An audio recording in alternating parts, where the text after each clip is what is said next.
अस्सलाम वालेकुम जी फ्रेंड्स। आज का जो हमारा टॉपिक है वो है सेकंड ऑर्डर करेक्शन। हम लोगों ने क्वांटम मैकेनिक्स 2 की सीरीज स्टार्ट की हुई है। इस सीरीज में हम इन टॉपिक्स पर पिछली वीडियोस में बात करते आ रहे हैं। ओके, ये देखते जाएं।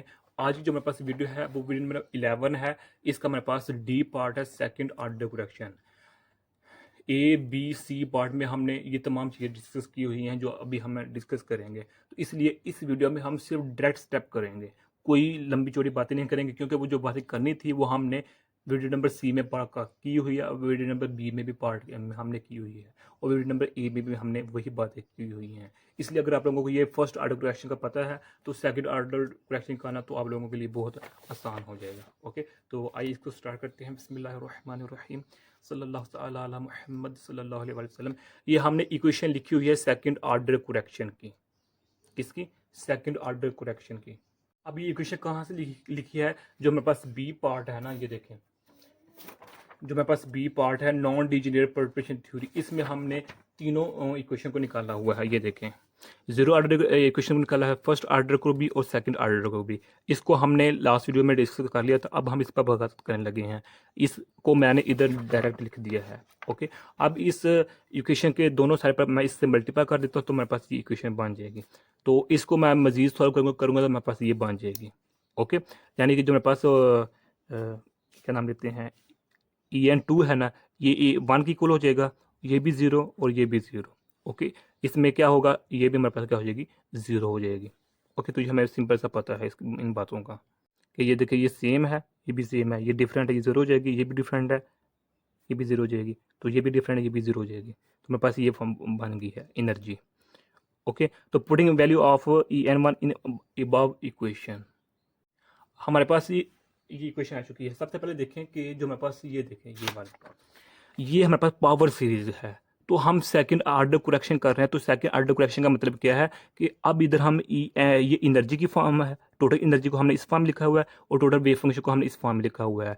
लास्ट वीडियो में हमने EN1 की वैल्यू फाइंड की हुई है और साई एन की 1 की भी वैल्यू फाइंड की हुई है। यानी कि ये जीरो ऑर्डर करेक्शन है, ये फर्स्ट ऑर्डर करेक्शन है ये वाला, और ये मेरे पास सेकंड ऑर्डर करेक्शन है। तो अब हमने EN2 की वैल्यू निकालनी है और साई N2 की वैल्यू निकालनी है। तो EN2 की फॉर्म ये आ चुकी है। तो इसमें देखें, जो मेरा साई N1 है, यानी कि जो हमने लास्ट वीडियो में इसके वैल्यू फाइंड की थी, वो वैल्यू अब हम इधर पुट कर देंगे। ओके, तो सिर्फ सिंपल क्या किया है, ये लास्ट वीडियो में हमने ये वैल्यू निकाली हुई थी, किसकी, इसकी। तो इसकी वैल्यू को हमने इधर पुट कर दी है, तो मेरे पास ये बन चुका है। अब इसको मैं मैनेज करूंगा, इस तरह मैं लिख लूँगा और इसको मैं इस तरह लिख सकता हूँ। ओके, यानी कि अब इसको मैंने क्या कर दिया, मल्टीप्लाई कर दिया और मोड का स्क्वायर आ गया हमारे पास। ओके, तो अब ये मेरे पास इक्वेशन बन चुकी है। अब putting value of EN2 in power series, यानी कि मेरे पास ये पावर सीरीज है। अब यहाँ EN2 की वैल्यू को मैं पुट कर दूंगा, जो मेरे पास ये है ना, इसकी वैल्यू को मैं इधर पुट कर दूंगा यहाँ। तो मेरे पास ये एनर्जी की वैल्यू आ गई है, इस एनर्जी की वैल्यू आ गई है। अब हमने इसकी वैल्यू को फाइंड आउट करना है। अब यहाँ याद रखिएगा कि जो बात स्टूडेंट गलती करते हैं, कोई इसको पहले लिख लेते हैं, इसको बाद इसको यहाँ लिख लेते हैं, इसको यहाँ, यानी कि यहाँ गलती हो जाती है ना, इसको यहाँ लिख लेते हैं, इसको यहाँ गलती हो जाती है। तो इससे कोई फ़र्क नहीं पड़ेगा, आप इसको पहले लिख, इसको बाद में लिख लें, यहाँ भी मल्टीप्लाई करने में। लेकिन क्या होगा कि एक माइनस आ जाएगा बाहर। ये ऑर्डर है ना, ये पहले M है बाद में N है। अगर इसको मैं इधर ले आऊँ, इसको इधर ले आऊँ, तो सिर्फ माइनस का फर्क पड़ेगा, वो माइनस बाहर आ जाएगा। लेकिन अब हमने चूंकि मॉड लिखा हुआ है, मॉड का स्केयर लिया हुआ है, तो इसलिए अब इससे भी वो जो हमारे पास टेंशन थी वो भी खत्म हो गई है।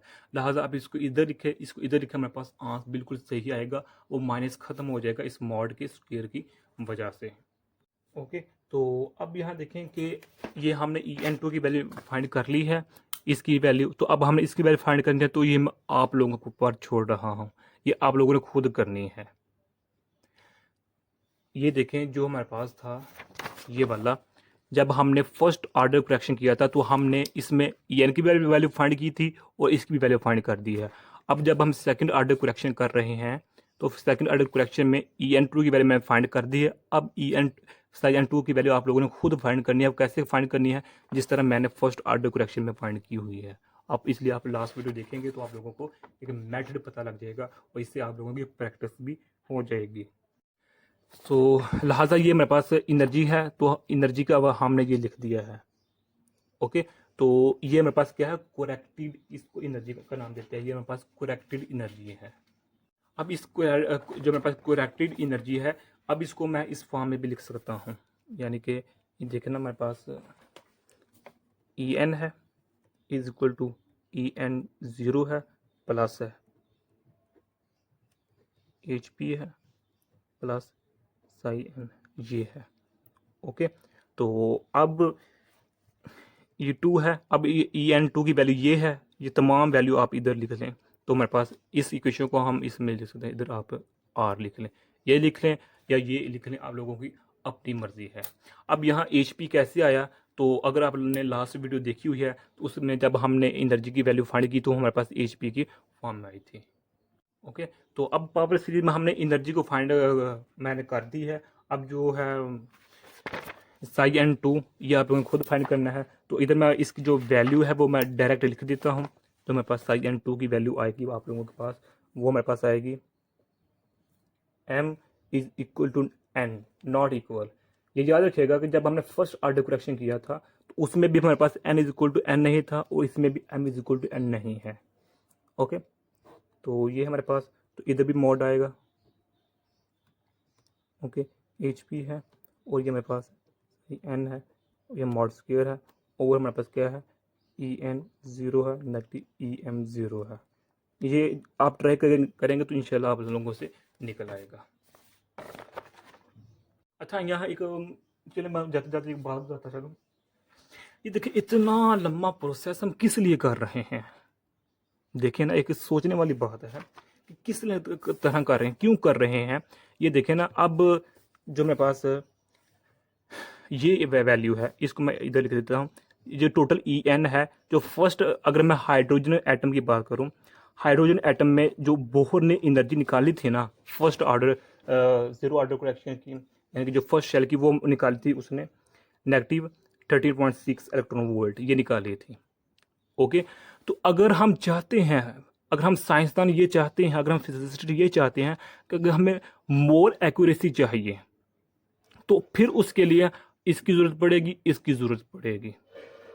ओके, और ये याद रखिएगा, अगर जो हमारे पास जो फर्स्ट वैल्यू आती है, मिसाल के तौर पर अगर इधर हमारे पास ये टोटल है एन है, तो फर्स्ट अगर वैल्यू मिसाल ले रहा हूँ ये वैल्यू आ गया, तो अब जो मेरे पास मजीद एक्यूरेसी के लिए जो हम ये फर्स्ट ऑर्डर करेक्शन या सेकंड ऑर्डर करेक्शन करेंगे तो उसकी वैल्यू बहुत बहुत माइनर होगी, यानी कि इसके मध्यम तो आपके मुकाबले ये होगी, और जो इससे नेक्स्ट होगी वो तो इससे भी बहुत लो होगी, ये होगी।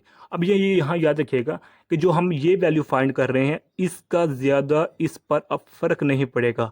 आप ये फाइंड करें ये या ना फाइंड करें, इससे कोई फ़र्क नहीं पड़ेगा। हाँ, अलबत्ता अगर हम ये चाहते हैं कि हमें प्योर एक्यूरेसी चाहिए, हर लिहाज से एक्यूरेसी चाहिए, तो फिर हमें ये छोटी छोटी वैल्यू भी फाइंड करना पड़ेगी फर्स्ट ऑर्डर करेक्शन के ज़रिए, सेकंड ऑर्डर करेक्शन के ज़रिए। इसको हम एक मिसाल के ज़रिए समझते हैं। अगर हम पेट्रोल पंप पर जाएँ तो अगर हम कहते हैं कि 5,000 का पेट्रोल पंप डाल दो, तो वो अगर हमें 4,990 रुपये का पेट्रोल डाल देता है, तो हम वो 10 रुपये बकाया दे या ना दे तो हम भी चले जाते हैं, हम कहते हैं यार 10 रुपये ही है ना, तो खैर छोड़ दें। लेकिन अगर आप 5,000 रुपया दिया तो 4,000 का पेट्रोल डलवाया तो आप 1,000 रुपये लेंगे, क्योंकि अब वैल्यू ज़्यादा हो चुकी है। इसी तरह अगर हम ये देखें कि जब हम चाहते हैं कि नॉर्मल कंडीशन है तो नॉर्मल कंडीशन में इन वैल्यू को हम नहीं देखेंगे, कहते हैं चलो ये हमें 5,000 का पेट्रोल डलाना है तो 4,990 रुपये का पेट्रोल डल गया है, अब ये 5 रुपये ये है, 5 रुपये इसकी कोई हैसियत नहीं है, इसको छोड़ दें। वो शॉपकीपर यानी कि जो पेट्रोल पम्प अगर वो रख भी ले तो कोई फ़र्क नहीं पड़ेगा हमें। ओके, लेकिन अगर हम चाहते हैं कि हर लिहाज से, हर एस्पेक्ट से हमें एक्यूरेट वैल्यू चाहिए, मुझे हिसाब देना है एक एक रुपये का, तो हम फिर वो 10 रुपये भी लेंगे, बल्कि 10 रुपये में जो जो भी एक पैसा हम चवानी चवानी लेंगे उसमें से। तो ये इधर हिसाब होता है। तो अदरवाइज जो हमारे पास होती है ना फर्स्ट वैल्यू, वही हमारे पास नॉर्मल वे में हम निकालते हैं, लेकिन अगर हम मज़ीद एक्यूरेसी चाहते हैं तो उसके लिए हमारे पास ये वैल्यू हमें निकालना पड़ती हैं। तो यही आज का हमारा इतना सा टॉपिक था। अगर इसका हम एक और एग्जांपल लें कि अगर हम एक प्लॉट लेते हैं जो हमारे पास प्रॉपर्टी डीलर है, अगर वो 5 लाख का है, 5 लाख का हमारे पास प्रॉपर्टी है, एक प्लॉट है 4 मरले का, तो अगर हम उसको 5 लाख के बजाय हमारी डील हो जाती है 5 लाख में, लेकिन अगर हम उसको 4,90,4 लाख 90,000 रुपया दे दे तो 10,000 हम रुपया अब ना दें, वो खुद को अपने पास रख लें, तो जो प्रॉपर्टी डीलर होगा कहेगा चले यार खैर है 10,000 रुपये ही है, खैर है। तो लेकिन अगर हम 5 लाख की बजाय 4 लाख पे दें तो वो प्रॉपर्टी डीलर हमसे मांगेगा कि हमारी डील हुई थी 5 लाख में, तो मैं 1 लाख रुपया नहीं छोड़ सकता। हाँ, अगर हमने 4,95,000 रुपया दे दिया है या 4,90,000 रुपया दे दिया है तो वो प्रॉपर्टी डीलर कहेगा चल ठीक है, नॉर्मल ऐसा चलता रहता है तो खैर है। लेकिन अगर वो प्रॉपर्टी डीलर भी एक्यूरेसी में जाए, अगर उसको भी हिसाब देना है हुकूमत को या अपने मालिक को, जो भी हिसाब किताब है, तो उसको 1-1 रुपया फिर का हिसाब देना पड़ेगा। तो ये डिपेंड करता है नेचर पर, सिचुएशन पर, कि जो हम वेव फंक्शन या जो एनर्जी फाइंड करना चाह रहे हैं उसमें हमें एक्यूरेसी चाहिए या ना नहीं चाहिए।